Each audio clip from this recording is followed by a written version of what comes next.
Hello, and welcome back to Gateways. This is episode 5 of the podcast, and today we're going to be mainly focusing on discussing scales, modes, and the circle of fifths a little bit at the end. Now this is actually perfect because someone filled out the request form on the previous podcast, and they were asking me to talk about modes, so it's actually, it's fortuitous timing that they happen to bring it up. So first start off, we have to talk about what exactly is a scale. Well, a scale is a series of ascending or descending notes in a stepwise pattern. Now what does that mean? It means that they follow a pattern of tones and semitones moving up and down along the staff or up and down in pitch. For example, if you are familiar with the most basic scale, which is the one that's the most referenced in most classroom settings, which would be the C major scale. You have C, D, E, F, G, A, B, C. Now, if you break that apart, there's actually a pattern that the C major scale follows in terms of how it ascends and descends. Its ascending pattern is from C, the tonic, whole step, half step, whole step, whole step, half step. Which is a good pattern to keep in mind because that's giving you the pattern for any and all major scales. No matter where you start from, you can reuse that pattern to find out the major scale of that particular pitch. For example, if you want, let's say E major, well, you start on E, you go up whole step, which would be F sharp, whole step, G sharp, anharmonic equivalent. The point still stands. You can go from any particular note and you utilize the same pattern to figure out what its major scale would be, which is very helpful. Now, the major scale isn't the only kind of scale that exists. I'm sure that a lot of you are familiar with something called the minor scale as well. But those are different. Those are scales, yes, but we refer to them as modes. Now, what exactly is a mode? Well, a mode it's a concept in mainly Western music theory, and it's a certain scale that depending on how you structure, depending on what pattern you use, it produces a different sound.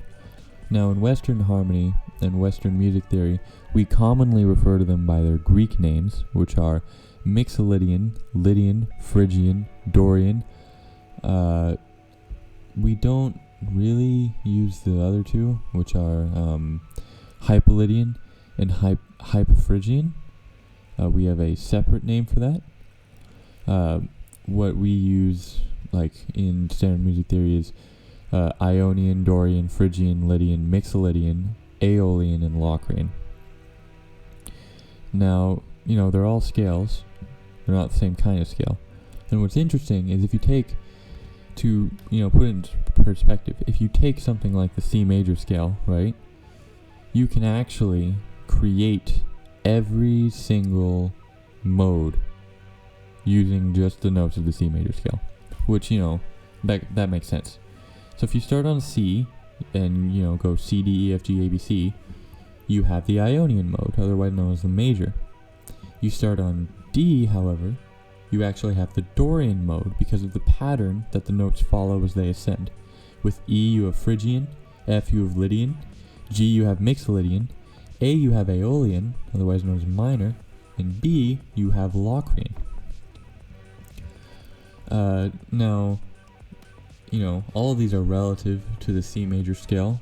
They all start and end on a different note of the C major scale, but they each follow their own stepwise pattern, right?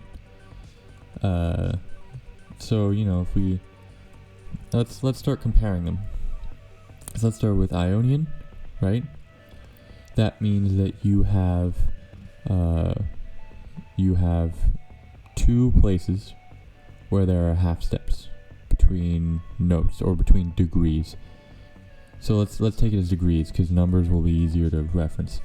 So if you start a scale at 1 you go up to 8, which is its octave. In Ionian, you have 2 degrees where there's a half step instead of a whole step. They're between the 3rd and the 4th, and the 7th and the 8th, or the octave. So, if we took C major, that means C to D is a whole step, D to E is a whole step, E to F is a half step, so that's the 3 to 4. F to G is a whole step, G to A is a whole step, A to B is a whole step, and B to C is a half step.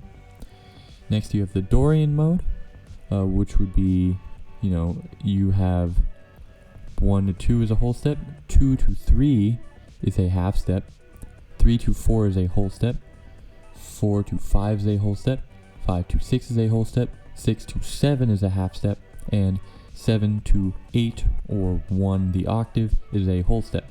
That's the Dorian mode.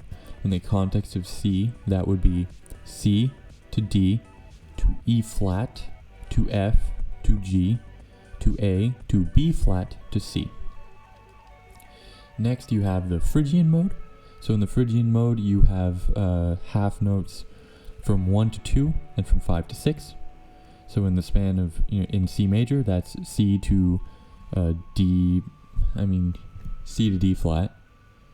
You have D flat to E flat to F, F to G, G to G flat, which is the 5 to 6.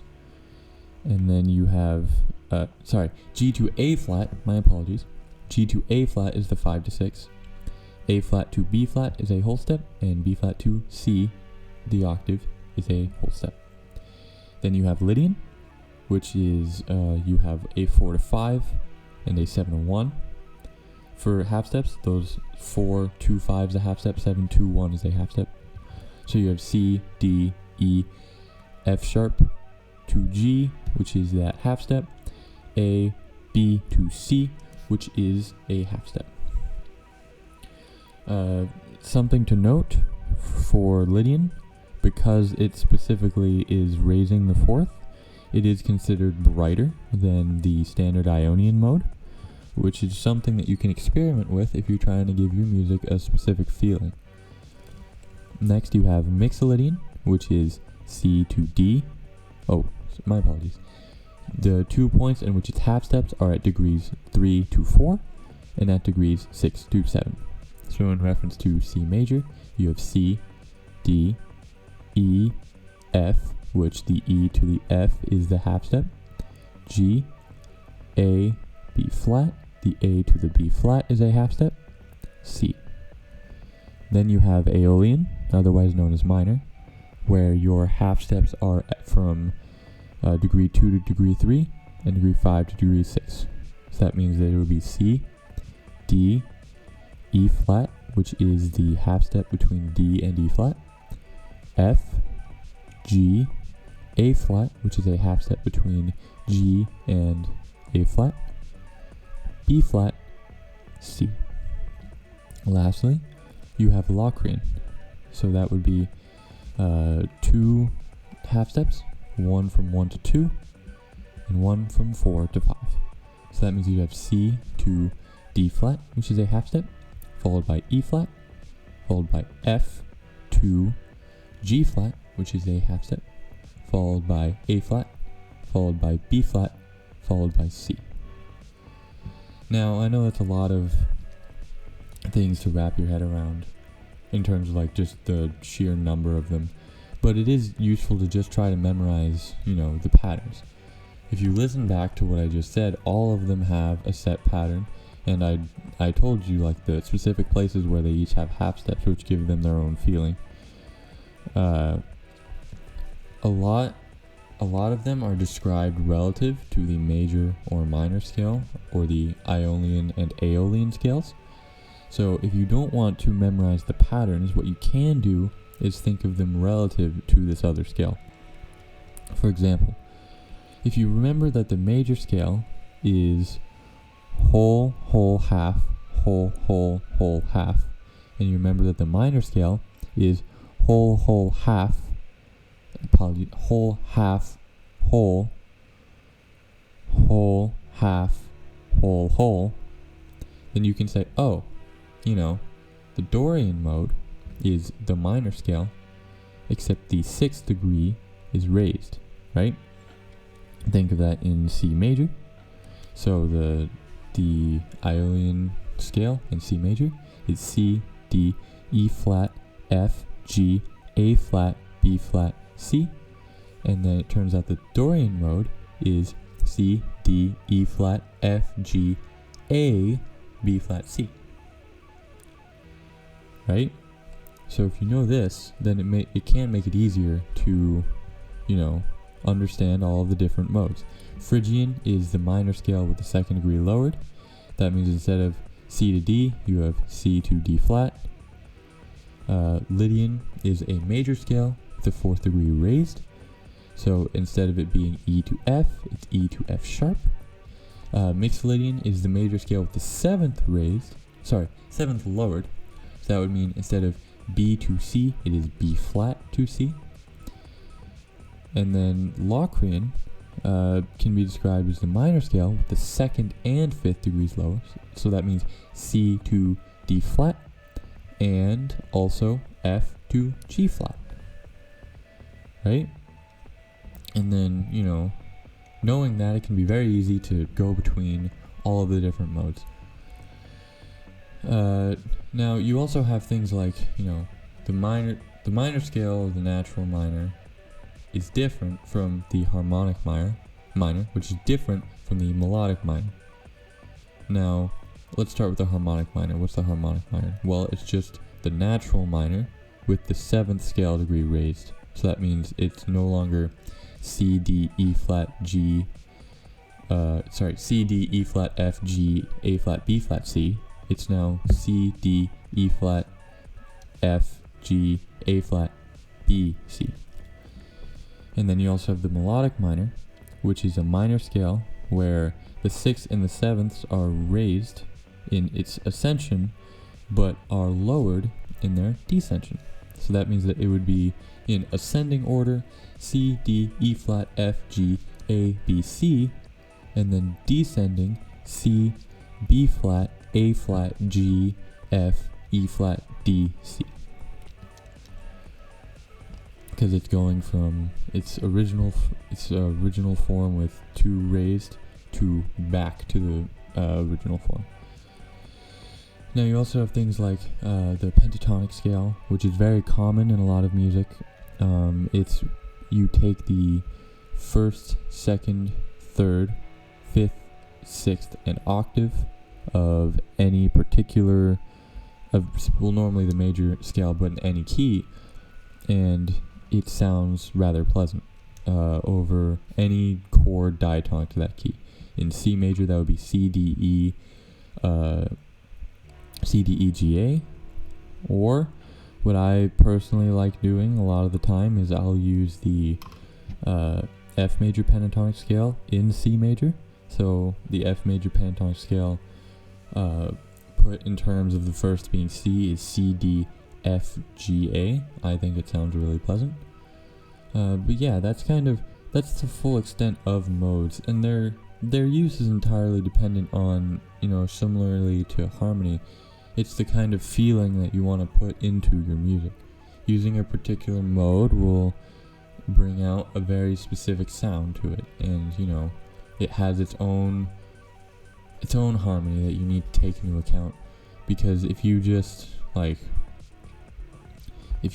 utilize the mode, but if you used C Phrygian but had your harmony in C Ionian, it may not be the feeling that you are trying to go for, which is very important to keep in mind. Whenever you change your mode, you have to change your harmony, because they kind of go hand in hand, unless you're going for specific types of harmony that are more I won't even say more complex. If you're going for harmony that doesn't, it's not that it's non-diatonic. I know there's a lot of you have non-functional harmony, which we're going to go into much later, because you need to understand functional harmony before you can understand non-functional harmony. But if you're sticking to functional harmony, especially if you're sticking to diatonic harmony because it's simple, you can't just keep one and move to the other. It doesn't, like, you can't be in one mode and use the diatonic harmony of a different mode. It doesn't work properly. So, going on from this entire segment on modes, which, I'd say is pretty interesting, we can actually start looking into another thing, which is the circle of fifths. I'll go over it briefly here and then further discuss it in the next episode, because, this is a fairly lengthy segment on modes, and I think that should be the main priority. But looking at what the circle of fifths is, it brings us back to our intervals discussion before. You have what's a fifth. It's an interval. It's a ratio between two pitches, which is 7 semitones, right? So, again, this is why talking about intervals originally was important. So what exactly is the circle of fifths? Well, it's one, I recommend you look at a diagram of it to try to understand how it works. But what the circle of fifths is if you're traveling clockwise around the circle of fifths, you are traveling up in fifths, right? And it's the relationship between the 12 tones of the chromatic scale of our 12-tone equal tempered system. And it's been used throughout all history, and it's incredibly useful because, you either can choose to travel clockwise in fifths or counterclockwise in fourths, which each provide a different sound. Now, I'll go into I'm gonna give more of like a history portion to this rather than the theory portion, because the theory will be discussed in the next section. But it was originally it was used a lot in the Baroque era of music and the classical era. Whenever a song would modulate to a new key center, it would modulate along the circle of fifths because it sounded very pleasant to do so. And that's very common for it to happen during those times because, it was a time of more simple harmony compared to what we use now. And it was like, it created a different kind of force, a different, type of resolution that was more interesting at the time. And, that's kind of where it started being used, relative to what we know about Western music theory. And then with in the 19th century, you had like some composers using a circle of fifths to enhance like expression within their music, like Franz Schubert's. I'm gonna mess this up. It's poignant impromptu in E flat major, D99. It contains a passage which is based entirely on the circle of fifths. You have intermezzo from Mendelssohn's String Quartet No. 2. You have Robert Schumann's Child Falling Asleep. There were a lot of ways in which it was used back then to create different forms of expression. Now, of course, the greatest type of music of all time, you have jazz. How is it used in jazz? Well, in jazz, there's one particular song that if you know jazz, then you know this song. It would be a song called Giant Steps by John Coltrane. Now, this song is infamous for being incredibly difficult to improvise over, and the reason why is because the way it moves along the circle of fifths is very complicated. It moves in a manner where it's essentially equidistant. The tones on the circle of fifths are equidistant from each other. So what it essentially creates is you start at C, well, you travel to E, then you travel to A flat, then you travel to D, then to B, then to E flat, then to A. It's a very complex set of key changes in that piece. But it's all using the circle of fifths. It's just using what is equidistant from the circle of fifths. And another thing to keep in mind when you actually look at the circle of fifths is the tone that is directly above, like, if you flipped it. How do I describe this? Let's just use an easy example. I don't know why I can't think of the words for this, but if you look at like C major, which is at the very top, and F sharp / G flat, which is on the very bottom, they are on the F sharp is the tritone of C major. In the major scale, F sharp is the tritone, right? Same with like if you look at B, F is the tritone. If you look at A, E flat is the tritone. So that's something you can use for later when we start looking into things like tritone substitution. It's a way of keeping track of that. But yeah, we're gonna go more into the theory behind this and how it can be used, and as well as like things like key signatures and how they work on this as well as just generally in the next episode. So I wish you all, good evening, good morning, good night, whatever time it may be for you. There's no assignment for this one. I decided against it because I think it'll be better to do it in the next time when we can further learn things like this and do some like real harmonic analysis. So I wish you all well and have a wonderful time during quarantine. Goodbye.